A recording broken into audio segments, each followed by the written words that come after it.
Almost سمجھ لیں 5 خواتین آ رہی ہیں تو ان میں سے ایک ڈیفینیٹلی پیلوک آرگن کی پرابلم 20% ہمارے پاس یہ پیشنٹس ریگولر بیسس ڈیلی. آپ میرا خیال ہے کچھ لوگ وہ بھی ہوتے ہوں گے کہ جن کو اپنی بیماری کا پتہ ہی نہیں ہوتا کہ مجھے ہے کیا,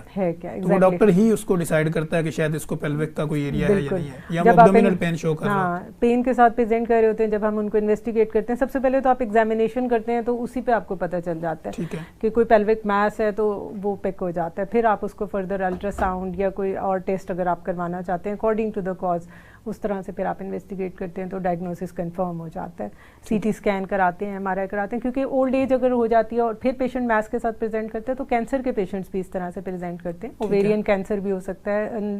یعنی انڈے دانی کا کینسر ہو سکتا ہے, بچے دانی کا کینسر ہو سکتا ہے, کوئی اور پیلوک میس ہو سکتا ہے. تو وہ آپ نے سارا پھر اس اکارڈنگ ٹو دا ایج آپ اس کو انویسٹیگیٹ کرتے ہیں. کوئی ہسٹری میں اگر کوئی patient history of weight loss کی ہسٹری دے دی ہے کہ بھوک نہیں لگ رہی, وزن بہت کم ہوتا جا رہا ہے, پین رہتی ہے لوور ایبڈومن میں, تو آپ کینسر کی طرف بھی سوچیں. فیملی ہسٹری ضرور پوچھیں پیشنٹ کی کہ بہنوں میں کسی میں کوئی انڈے دانی کا کینسر تو نہیں تھا, یا مدر میں کوئی انڈے دانی کا کینسر, یا چھاتی کا کینسر, یا بچے دانی کا کینسر, جسے ہم کہتے ہیں کہ کوئی بھی گائنوکولوجیکل میلیگنینسی کی اگر کوئی ہسٹری ہے تو آپ اس ہسٹری کو ضرور ڈگ آؤٹ کریں کہ کہیں کینسر کا پیشنٹ تو نہیں ہے جو آپ مس کر دیں, کیونکہ ینگ گرلس بھی انفارچونیٹلی پریزنٹ کر رہی ہیں سی اے اووری کے ساتھ.